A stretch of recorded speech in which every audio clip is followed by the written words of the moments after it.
CJP విద్యార్థుల ఆందోళనపై నియమించిన దర్యాప్తు కమిటీపై వివాదం నెలకొంది. జస్టిస్ ఆర్ సుభాష్ రెడ్డి నేతృత్వంలో ఏర్పాటైన హైపవర్ కమిటీ కూర్పుపై సుప్రీంకోర్టులో పిటిషన్ దాఖలైంది. దర్యాప్తు కమిటీ పునర్వ్యవస్థీకరణ చేయాలంటూ పలువురు పిటిషన్లు దాఖలు చేయడంతో సుప్రీంకోర్టు విచారణ చేపట్టింది. సుప్రీంకోర్టు నియమించిన కమిటీపై అనుమానాలు ఉన్నాయని పిటిషనర్లు ఆరోపిస్తున్నారు. కొత్త కమిటీని నియమించాలంటూ పిటిషన్లో పేర్కొన్నారు.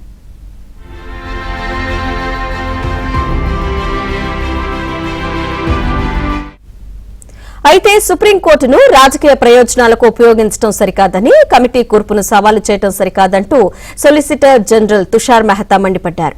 అయితే అత్యున్నత నిపుణులతో కమిటీ వేశామన్న సీజే సూర్యకాంత్ సుప్రీంకోర్టు పర్యవేక్షణలో కమిటీ పనిచేస్తోందన్నారు.